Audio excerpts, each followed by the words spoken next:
welcome to our latest episode of the Technocrats. My name is Deepak Mittal, and I will be your moderator for today's interesting and timely conversation that sits at the center of uncertainty, risk, opportunity, and the need of operation resilience. As we know, today's our LinkedIn live event has been joined by Duane Carson and Saunders, and we are going and our topic for today's LinkedIn live event is tariffs, trade, and technology, preparing for uncertainty in the supply chain with AI. Needless to say, we are living in a very uncertain world. The supply chain is complex and unpredictable. And the businesses and the business executives has to analyze, act, and adopt decisively. And they not only have to have the data intelligence, but they also actually need creativity. And in today's webinar, we are going to cover many topics related to the same, which is around how we can actually make supply chain moving. What actually businesses are doing around sourcing, logistics, inventory strategies, things of that nature. How to analyze the impact of trade disruptions. And what AI specifically is doing when it comes to visibility. And how AI can actually help in making the decisions more decisively in this uncertain world, and what risk and strategies are working. And at the same time, businesses are asking them the question, what is the right question to ask? And which questions I can get the answer of. And some of those are actually around how to actually do the supplier map to understand the cost structure and how actually that cost is being transferred to the customer. At the same time, also looking at the real impact of the same on the trade relationships. I basically have with me Dwayne Kotsen and Saunders, and they have worked in various industries, and they are actually going to share their thoughts, what works, what doesn't work. I would like to actually also highlight that they will not talk about what is their opinion about the trade policies, but they will concentrate a lot more on what business executives should do to minimize the risk and turn this uncertainty into competitive edge. With that said, just like a little bit about myself. My name is Deepak Mittal, and I'm the CEO and founder of NextGen Invent. NextGen Invent is a global professional services which provides technology, data science, and AI services to supply chain, healthcare services, and financial services. My specialization specifically is in transforming organizations into AI-enabled organization. So let's start with the basics. So the basics is that what is tariff and why government impose them? So very basic. And I will, Dwayne, Scott, any one of you, whoever would like to go first. I'll go ahead and take that. And Deepak, thanks for putting this together and having us on. I really enjoy these events. First off, there's nothing new with tariffs. One of the early examples I was able to look up was there was a 2% tax on all goods going into ancient Athens from like the 5th century BC for a couple hundred years. It was called a Pentecoste, if my Greek serves me correct, which is 1/50th. And the government used that money to, maintain the ports, to do the infrastructure around the roads, just to do the things that they needed to do so that goods could flow in and out of the city freely. And so, tariffs have ebbed and flowed over the years, but governments use them for a couple of key reasons. There is an aspect of them that does generate revenue. I think that may be part of the current thought process.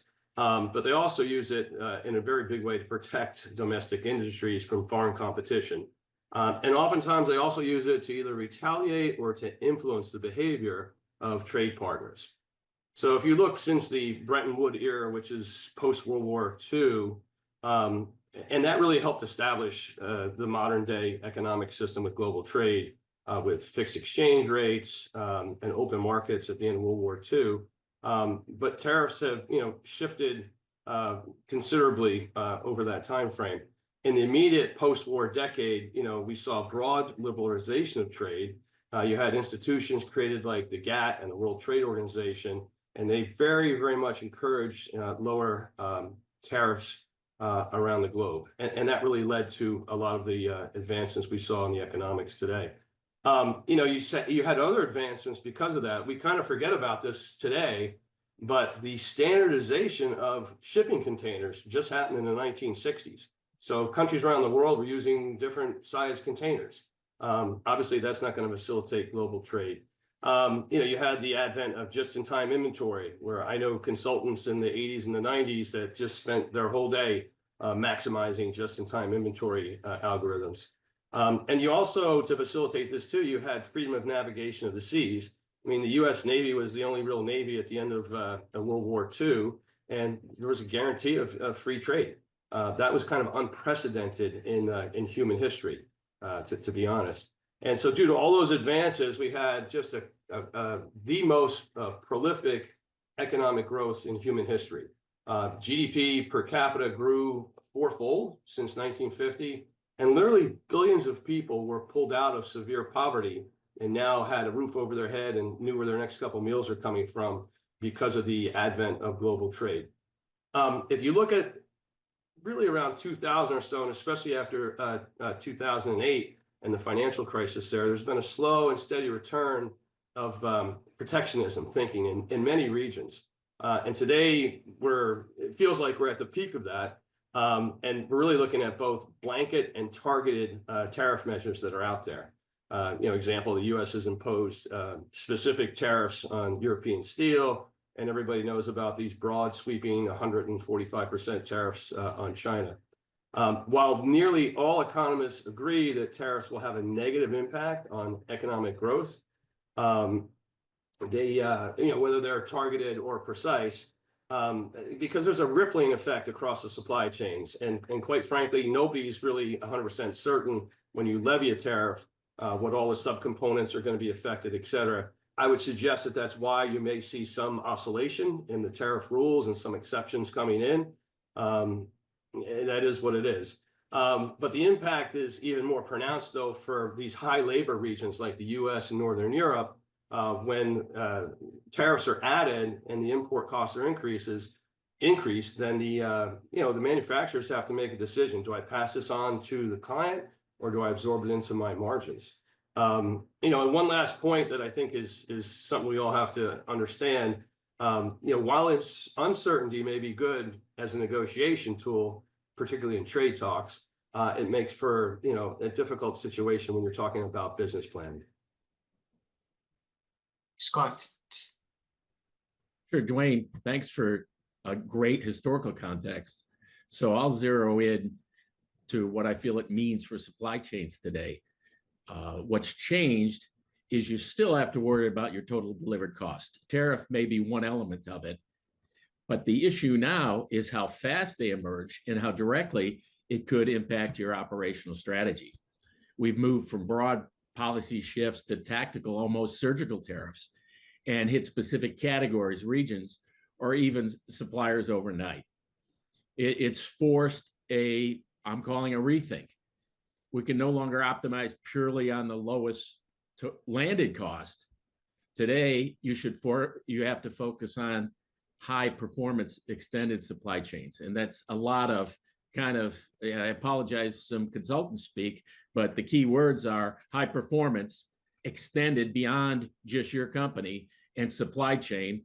Depends what industry in, could be dirt to dirt, farm to fork, but the entire supply chain so that you can pivot on sourcing, shift your inventory, and really simulate the impacts in real time or near real time. Throughout the presentation, Dwayne and I have talked extensively over the last month as we pulled together some of our ideas for you.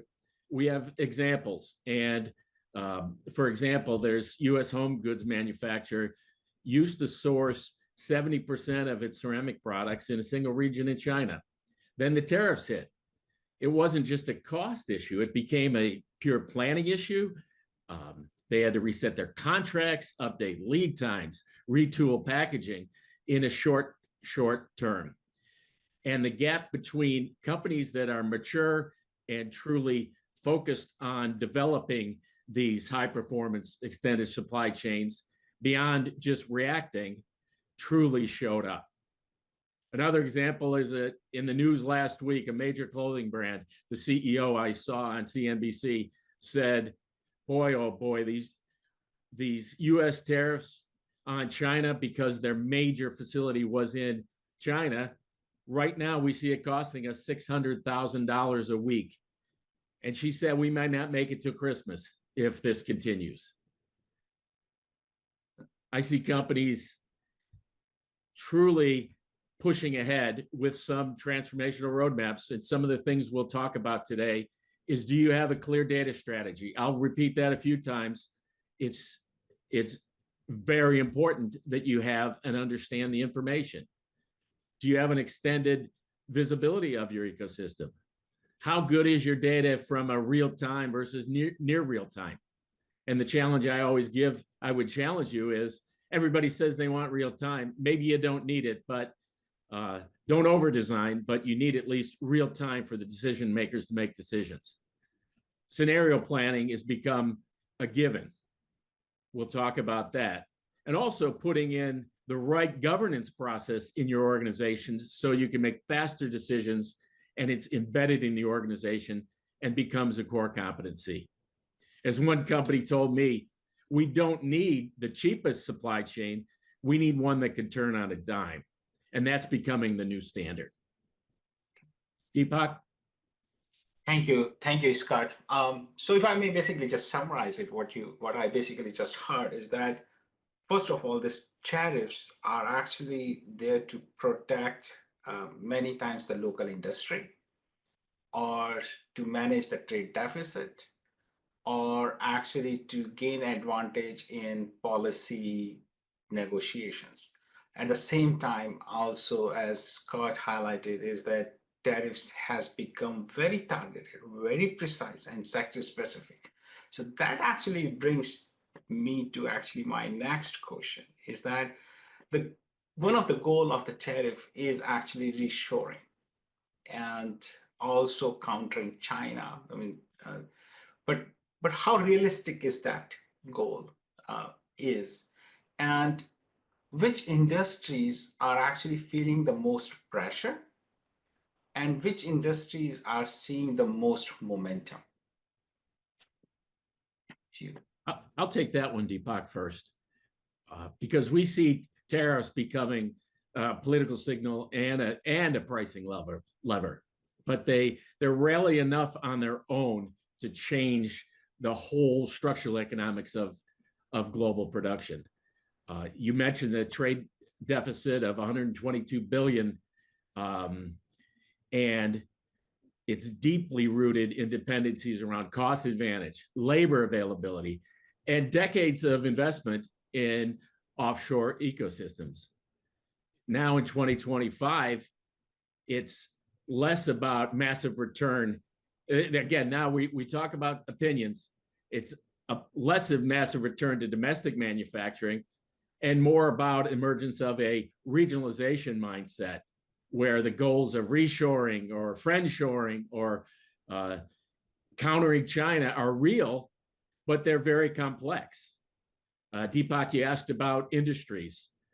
The industries that come front of mind are the ones with national security relevance and truly strategic value. Semiconductors, the CHIPS Act, with 200 billion committed investment across US, Taiwan, Japan, and Europe. That's an industry highly impacted. Pharma, medical devices. There's regulatory tailwinds supporting reshoring of active ingredients and essential components.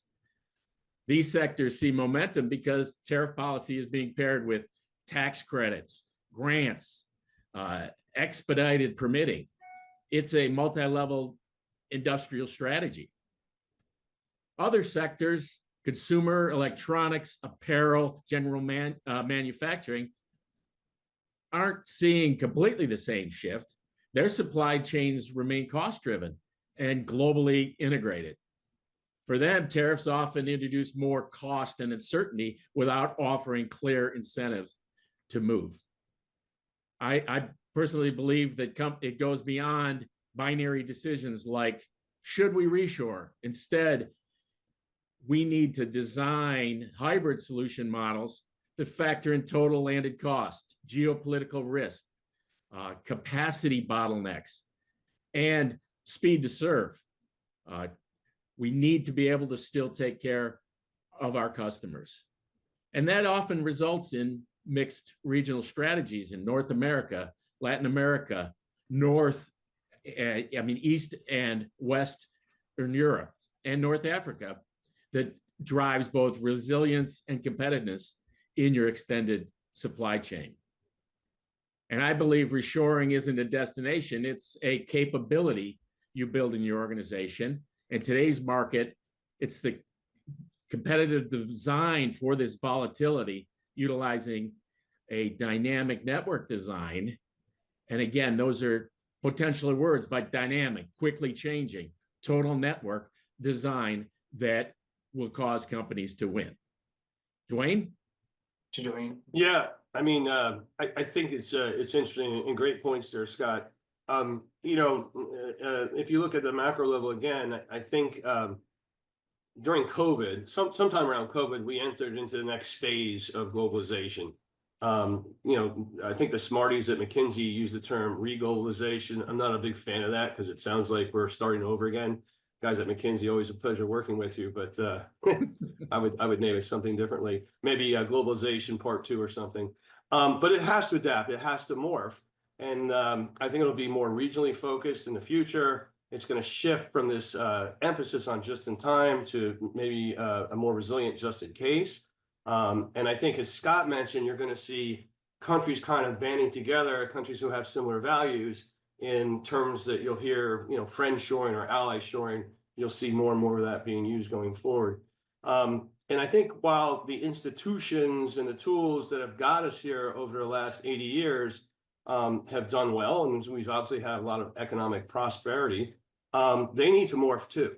And I would argue that many current trade agreements are obsolete, or they're just not being followed.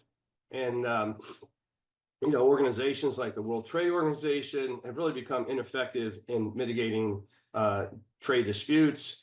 And if you look at just the trade deficits, they just continue to grow, particularly between the U.S. and China. And so change needs to happen. I downloaded the report that President Trump was waving in the air on his Liberation Day. And it's a 2025 version of foreign trade barriers. It's an annual report that was about 400 pages. I didn't read it all. I skimmed through a lot of it, but it covered about 60 countries, and some large, some small. But like the average number of pages per country was 5 or 6 pages until you get to China, and then it's 47 pages. So what does that tell you? There's all sorts of issues there around IP, just competitive access to markets, subsidizing industries, et cetera. So while tariffs have long been used to position and to promote domestic manufacturing and reduce trade deficits, they are definitely not the magic answer. And Scott mentioned we're seeing some momentum in particular industries deemed more strategic. But the thing that you have to remember is that the United States of America lives in capitalism, which is definitely just driven by supply and demand factors. Usually when the government gets involved in a particular industry, it doesn't always go well. Great example would be the money that we spent on solar under President Obama. Good idea, just not something that was going to stick in the market here. Likewise, in China, the government there has promoted just an immense overbuilding of apartments. I believe most accounts I would read that there's enough open apartments in China to house every person in North America. If that is 25% off, plus or minus, so be it. That's a huge number. And that's what happens when, you start to, have an industrial policy and an economic policy that is driving the market instead of letting the market drive it. And that's one thing we have to really be careful of. Scott mentioned some of these other industries in electronics, apparel, and general manufacturing are really feeling the pressure today. I think they're going to have to really look at other alternatives, friendshoring, increased automation in factories overseas, et cetera. Ultimately, tariffs are a tool, and they're really a blunt tool. They're going to be part of a conversation to bring people to a negotiation table, but they are certainly not the silver bullet to rectifying the trade situation today. Deepak? Thank you, Dwayne.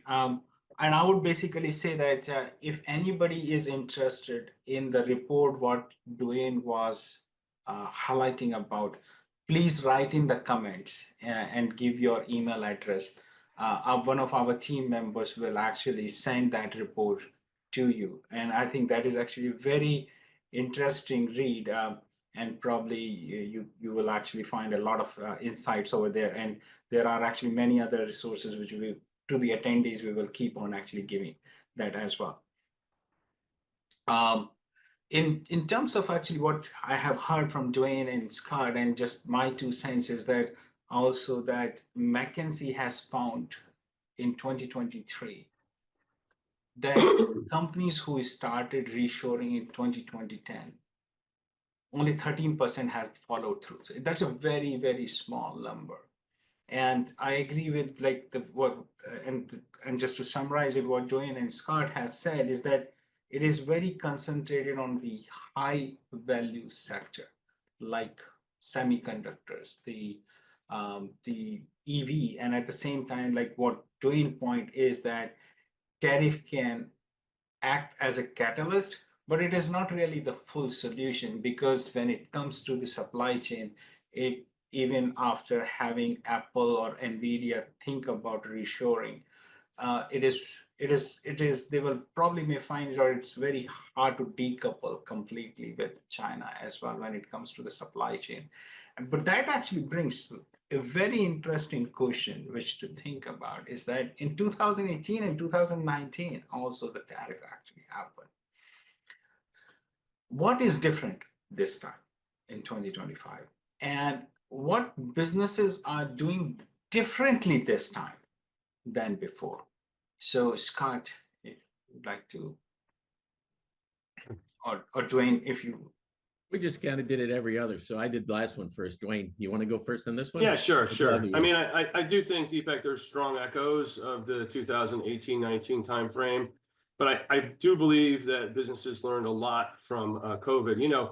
Tariffs are a drag on the economy and trade, but during COVID, we had, in some cases, complete shutdowns, right? So goods were just not moving, period. And then we had the crazy, boomerang effect of, watching all these ships backed up at port, like in LA, when the floodgate was finally open and goods started moving again.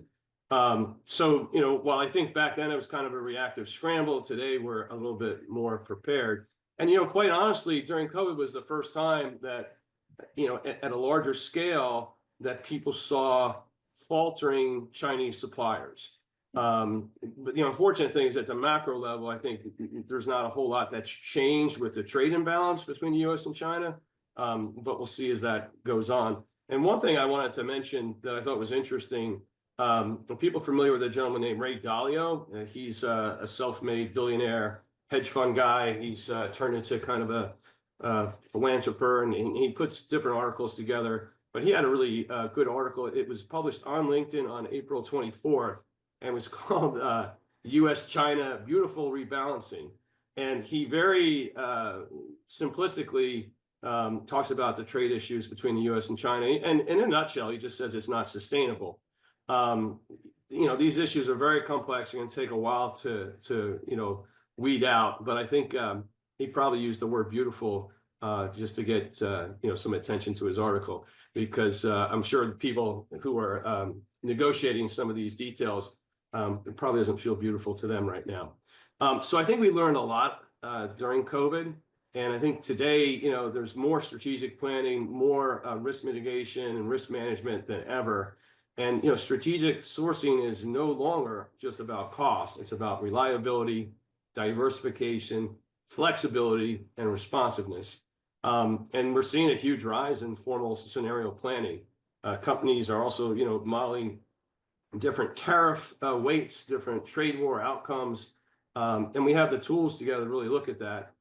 Interestingly enough, I was listening to the radio the other day on Bloomberg, and on Bloomberg Surveillance, they have some tool that you can go in. I guess you have to be a member of it, but you can go in and whatever company you're investing in, look at their exposure with this tool to tariffs from various directions. So there's a lot of material out there to help people do what-if analysis on that.